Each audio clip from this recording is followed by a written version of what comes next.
అమరావతిని ఎవరైనా ప్రశ్నిస్తే, అక్కడ పెట్టబోతున్న లక్షల కోట్ల ఖర్చును ప్రశ్నిస్తే, అక్కడ జరుగుతున్న అవినీతి అని చెప్పి ఎవరైనా లేవనెత్తితే, దానికి ప్లాన్ బి ఇప్పుడు జగన్మోహన్ రెడ్డి గారు చెప్పినట్లు మాఫిగన్ అని చెప్పి ఎవరైనా చర్చిస్తే, తట్టుకోలేకపోతున్న ఈ పాలక పక్షాన్ని చూస్తే అమరావతి ముసుగులో వాళ్ళకి ఎన్ని ప్రయోజనాలు ఉన్నాయో ఎవరికైనా అర్థమవుతుందేమో.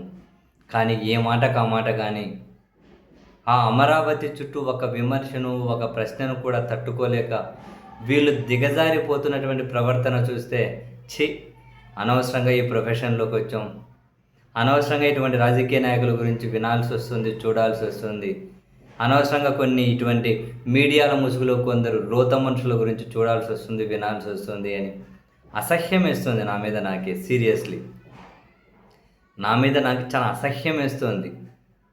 ఏమన్నా ప్రశ్న అడిగితే ఏదైనా ఒక భిన్నాభిప్రాయాల మీద చర్చ అర్థవంతంగా చేయలేక వైసీపీ నాయకులకు వెన్నెముక లేదు, వాళ్ళ పెళ్ళాలకు వేరే వాళ్ళను ఇచ్చి పెళ్లి చేసి వాళ్ళతో పంపించేస్తారు అన్నవాడు మీడియా యజమాని. ఐఎమ్ సారీ, అంటే నాకు అడ్డు అనే పదం వాడలేము. ఇటువంటి రోత కూతలు కూసేవాళ్ళు మీడియాలు నడుపుతారా? ఎందుకంత ఫ్రస్ట్రేషన్ మీడియా ముసుగులు?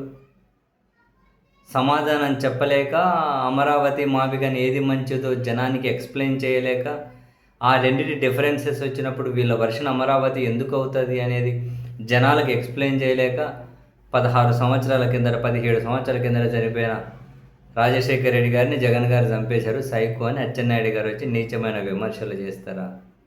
అర్థం పర్థం లేని మాటలు మాట్లాడతారా? ఇది పద్ధత?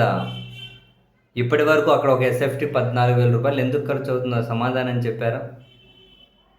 1,00,000 కోట్లు 2,00,000 కోట్లు అక్కడ పెట్టాల్సిన అవసరం ఏముంది అన్న దానికి సమాధానం చెప్పారా?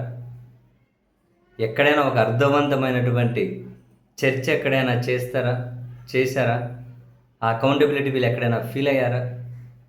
ఎంతకు బుద్ధి పుడితే అంత బరి తెగించేస్తారా?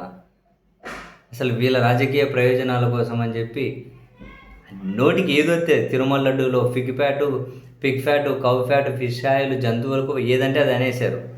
జనాలు గాండ్రించారు సీరియస్లీ. ఇప్పుడేమో వైసీపీ నాయకుల పెళ్ళాల గురించి మాట్లాడుతున్నారు. ఇంకో అడుగు ముందుకేసి ఇంకో అడుగు వెనకేసి అడ్డదిడ్డమైన అడుగులు వేసుకుంటూ రాజశేఖర రెడ్డి గారు మరణం మీద జగన్ గారి గురించి మాట్లాడతారు. ఇంత దిగజారిపోయి ప్రవర్తించే బదులు ప్రభుత్వాన్ని నడపలేకపోతే రద్దన చేసేయచ్చు కదా, లేకుంటే వీళ్ళు రాజీనామాలు చేసేయచ్చు, లేకుంటే ప్రభుత్వాన్ని రద్దు చేయండి. ఎందుకు ఎవడో కూడా వచ్చి కూర్చుంటారేమో, ఎందుకు మీకు ఇవన్నీ చేతగానప్పుడు?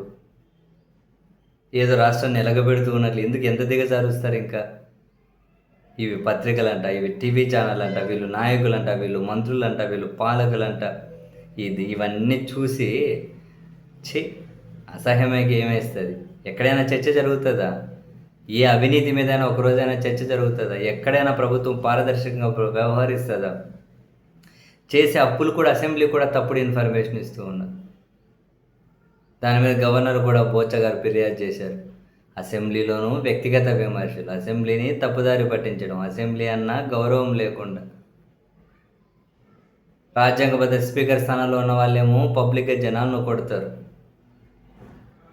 మట్టి దోసుకుంటారు, ఇది దోసుకుంటారు. ఒక పక్కన ఎమ్మెల్యేలు మినిస్టర్, మరో పక్క ఏమో దారుణంగా అశ్లీల మహిళలను ఆ వీడియోలు అవి చక్కర్లు.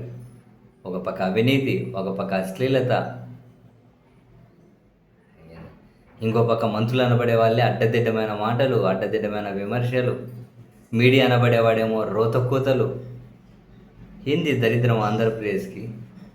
ఇంత నీచత్వం ఉంటుంది, ఇంత నీచత్వాన్ని చూడాల్సి ఉంటుంది అంటే నిజంగా ఈ ప్రొఫెషన్లోకి వచ్చేవాళ్ళం కాదు. ఎంత అసహ్యం వేస్తుంది అంటే